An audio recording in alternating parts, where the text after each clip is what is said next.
to elect a candidate they can be proud of. You know, somebody like Luther Strange.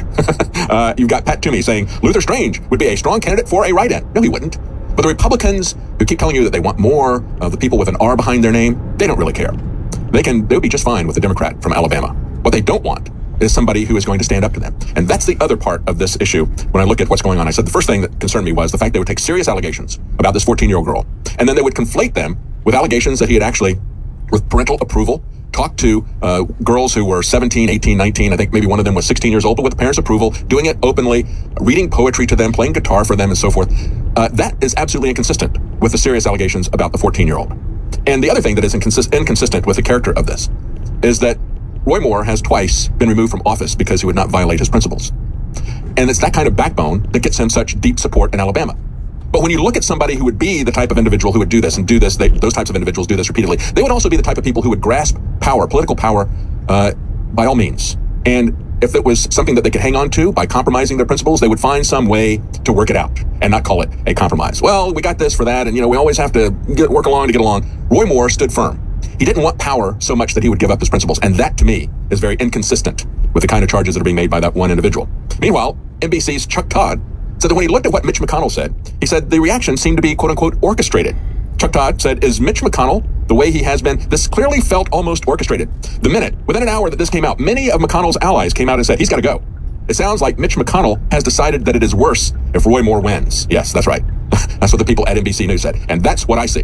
When I see people like Mitt Romney and John McCain immediately shooting from the hip and say, this is serious allegations, got to go, whether or not they know that it's real. Seeing that they pull back their money that they never wanted to spend any on behalf of Roy Moore after spending over $30 million to defeat him in the primaries, they were looking for a reason to get out. Here's what John Kasich had to say. I want to start with Roy Moore in Alabama. You have said his actions, the actions described, make him unfit for office. So you believe those accusers? Look, you have some corroboration, and we're not talking now about convicting somebody of some criminal offense. It's just really a matter as to whether he ought to be the candidate, the standard bearer of the Republican Party. And I just think he shouldn't be, and I hope that the people of Alabama, the party officials, will look at it again. But this is not about Obama or left wing. I just don't believe that it is, and I'm saddened by it. I mean, I'm the father of two twin daughters, and I just think it's inappropriate. And I would like it if he stepped aside. But you also tweeted that the GOP must not support him. Yeah, I don't think they should. I mean, I think he should step aside on this. He can continue to this is a guy himself, but I think when he had absolutely no chance of winning, stayed in and said we need to have some kind of a brokered convention. And even though he hadn't won any primaries, he was going to stay in there and try to take Trump down. Can you imagine? You have to understand, this is the GOP establishment, and it is no different from the Democrat establishment. So, let's see where it goes. But let's see where it goes. All right, we got to take a break, and that's what these guys are. These are the guys that you trust, right? Mitt Romney, John McCain, John Kasich. You look at those guys who will do anything for power, and then you look at Judge Roy Moore, who will do anything for principle. I think it's pretty clear to me who's telling the truth. Stay with us. We'll be right back. I'm David Knight. Men, give your body the support it needs with InfoWars Life Prostagard. It's time to start assisting the body in regulating proper prostate balance. InfoWars Life has set out to bring you formulations that are not only the highest quality out there, but formulas that you can use on a daily basis to give your body the natural herbs and extracts that our experts recommend. Our naturalists for men. You first place. People who are suffering from this are the immigrants at this point. That violence is going to spread. But they're getting hacked to death with machetes and other things, being lured into areas, killing people that they know simply because they can, because it's an initiation rite or whatever. And there's a heartrending testimony from a couple of these parents. One of them said, destroyed. I'm just destroyed. I don't have another word other than destroyed, because one brings his sons here to achieve their best, and this happens. Well, this happens because we don't have control of our borders, because we say anybody who wishes to can come here, and we don't have any say-so about it. So they can criminally trespass, they can bring drug gangs in, they can do anything that we want, and we have to just stand down because of political correctness. They cannot escape it because America is being destroyed by open borders. When they come here and the gangs follow them in, it's no longer America. Meanwhile, we look at Asia and the trip that President Trump is on. This one article here stuck out to me because it's an article about President Trump eating a cheeseburger, $10 cheeseburger. And as the Japanese people watched him, they said, we got to have that as well. So now they're selling out. They can't keep them in stock. It's now become very popular. And I remember when George H.W. Bush went to Japan on a trip, and he ate some sushi or something, and he stood up with the video cameras on him and blew lunch all over the counter. And the Japanese, who have a very good sense of humor, thought it was hilarious, and they came up with a new word for puking, and they called it bushusuru, to do a bush. So that's the legacy of George H.W. Bush. President Trump's legacy is that he's made cheeseburgers very popular. The $10 cheeseburger is very popular. And the legacy of the NFL is half-empty stadiums. While you've got the NFL commissioner who is burning down the league, burning down what used to be America's favorite sport. It's now become the least favorite of the professional teams. He is demanding that he get $49.5 million plus a private jet. And if you look at these pictures, here's one of the rivalry that has gone on for years, that always would pack the stadiums between the Chicago Bears and the Green Bay Packers, half empty. Half empty. That's what the legacy of political correctness is doing for the NFL. They will destroy their league. I think they already have, with people protesting on Veterans Day. The players are still doing it. Stay with us. We'll be right back. David Knight. America is an information-based civil war. That's why now more than ever, we've got to hit the streets of America and let these globalist scum know we're not backing down from their bullying. We're only intensifying our operations in the face of their wannabe dictatorship. Being a conservative, a nationalist, a libertarian, or simply a free speech advocate is truly the counterculture. The real punk rock is being a patriot who's pro-America, pro-capitalism, and pro-freedom, who at the same time is tolerant. Modern liberalism is a counterfeit of Thomas Jefferson's classical liberalism. They are the anti-liberalists. To defend free speech, meet like-minded friends, and promote freedom worldwide. We've got more than 60 original designs of high-quality t-shirts for men and women, as well as more Patriot apparel at InfoWarsStore.com. Be part of the Second American Revolution at InfoWarsStore.com.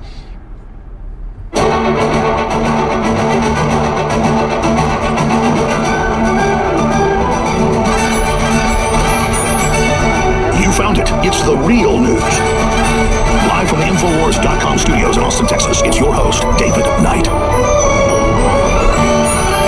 Welcome back. I'm David Knight on this Monday, November 13th, 2017. This last Saturday, we had an amazing thing on Saturday Night Live. It's not really news when they make fun of President Trump, but when they make fun of the Democrat Party, this is kind of a man bites dog story, right? It's such a reversal that it's actually newsworthy. And so they had a Saturday Night Live skit poking fun of the leaders of the Democrat Party, showing them as being out of touch, old losers. And they had people portraying Nancy Pelosi and Bernie Sanders and others, and they're congratulating themselves for winning a couple of elections and saying they're back. And as I pointed out, winning in New Jersey is no great achievement if you're a Democrat. It's not even an achievement if you win the gubernatorial race in Virginia as a Democrat. As I said, out of the last 5 races, the Democrats have won in Virginia 4 out of 5 times. There's only been 1 Republican out of the last 5 races. And 2 of those Democrats are people like Tim Kaine, the running mate of Hillary Clinton, and Terry McAuliffe, the corrupt collaborator, co-conspirator, I should say, with Hillary Clinton. If there's any justice done, that's the way he'll be remembered in history. Terry McAuliffe, the guy who went to, I think it was Mississippi, where he went down and told them that they were going to do some kind of electric car company, put together that deal, got millions from the people in Mississippi, never built a single car.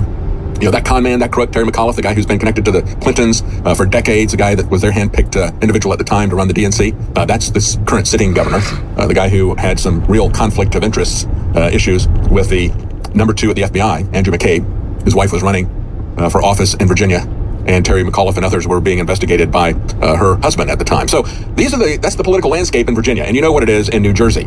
And so they're now celebrating these elderly Democrat Party people, and the Saturday Night Live is making fun of them. That's a real man bites dog story. Here's another one. Russia is considering designating CNN and Voice of America as foreign agents. Maybe we should do the same thing with CNN. I think CNN is a foreign agent. I think they're a foreign agent of the deep state, which is this kind of parasite that is occupying the host of America. You know, it's kind of like we're the host and they're the parasitic dark state government that is actually a world government, and they basically have taken over our government. So maybe we ought to, if we ever get control of our government again, we ought to label CNN as a foreign agent of the occupying government of the United States, because that's really what they are. Voice of America, of course, going back a number of years, Voice of America, Radio Free Europe, and so forth, there was a prohibition against these organizations broadcasting in America for good reason. They are propaganda organizations, and there was the Smith-Mundt Act, which said you will not be able to broadcast in America. They had set them up as propaganda organizations. They didn't admit to the fact that they had set up ABC, NBC, and CBS as propaganda arms of the CIA with Operation Mockingbird. That eventually did come out, but most people don't really still pay any attention to that. But it was very ominous a couple of years ago when we had the federal government say, we're going to remove the prohibitions against Voice of America and Radio Free America, Radio Free Europe, or whatever, from operating in the United States. And all of us said at the time, this is not a good sign, because they are propaganda organizations. And as we're talking about Judge Roy Moore and the people who are coming out and say, these are serious allegations, and they're so serious that he should step aside, whether or not they're true. We don't have the presumption of innocence. How much have you heard about Senator Robert Menendez, who is on trial for all kinds of graft and corruption, and also includes charges, allegations of having sex with underage hookers in the Dominican Republic? Is that something that you've heard John McCain or Mitt Romney say, that he ought to step down because of the seriousness of these allegations? These are allegations against a Democrat senator coming from a Democrat Department of Justice, coming from a Democrat Health and Human Services Secretary, Kathleen Sebelius, saying that on behalf of a very rich and successful eye doctor in Florida, not even in his jurisdiction of New Jersey, that he had called in the HHS Secretary, Sebelius, and said, you need to talk to this guy. He's owed several $1 million, and we need to get to the bottom of this, make this happen. Things like that. That really raised a lot of concerns with Democrats Kathleen Sebelius, the Department of Justice under Obama, they are the ones who took Robert Menendez to court for corruption charges. And now, as this is going to trial, and I don't think they'll get a conviction because when this is a 9-week trial. How many times have you heard about this? Have you really seen this reported? How much airtime has fake news CNN devoted to this? How much airtime, how much articles and column inches has the Washington Post dedicated to this?